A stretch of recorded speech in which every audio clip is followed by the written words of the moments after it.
Beautiful,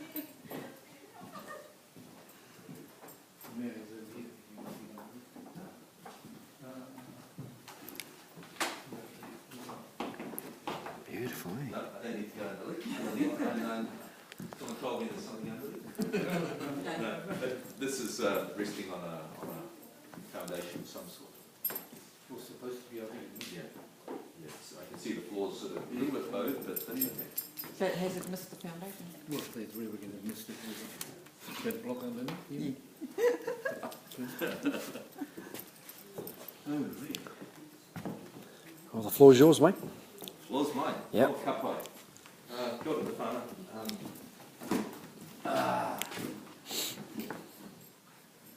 Ko Mama Turi from the island of Rakahanga in the Cook Islands. Ko Papa Gordon from a small town in England called Bath, near a mighty river called the Avon. I was brought up here in Aotearoa, but I hanker for my times to be spent in the Cook Islands and out on our atoll. Our atoll's no taller than the upper glazed window here. We have some issues of timeliness left in the planet. Our time is almost over.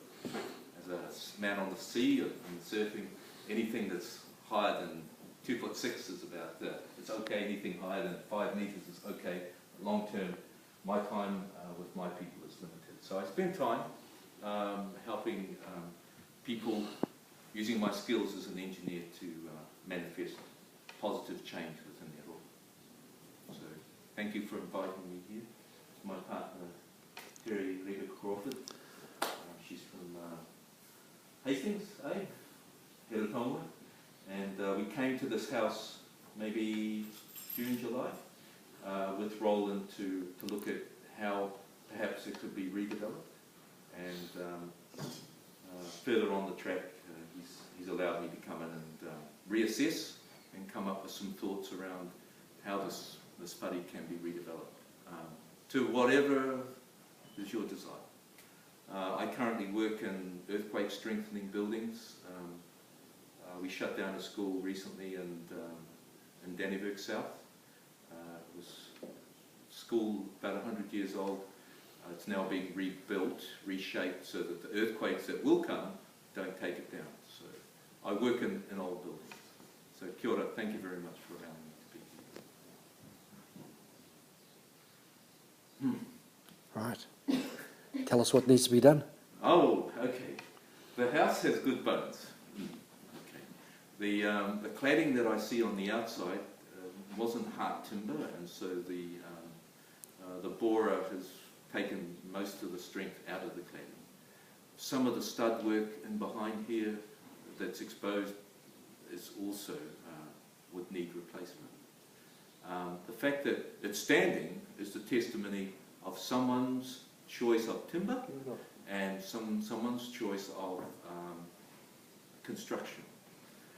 Unfortunately, the foundations around the bottom here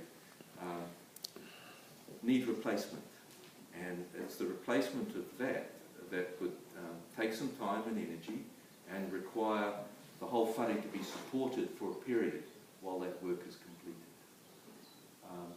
When I came last time, I went away and asked of a friend of mine who moves houses. He moves houses all over the Motu, and his name is, he's the Fistonich transportation people, and they said they could move this anywhere you liked in one piece. In other words, they could move it that way or this way, or they could lift it straight up. Now he's the Fistonich people are one of many people who can lift whare. This is not a big whare. It's an awkward lift, but it can be lifted in order to do the foundations underneath. And then it can be put down exactly where it is, or it could be put down wherever you wish. There is an abundance of space here. If this is too close to this way, it could be moved that way. But if it wants to be here, it will be put back. And then when it's put back, it'll be on foundations that haven't failed.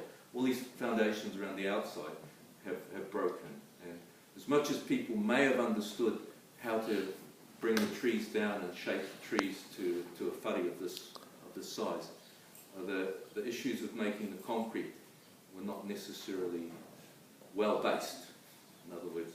And so putting new foundations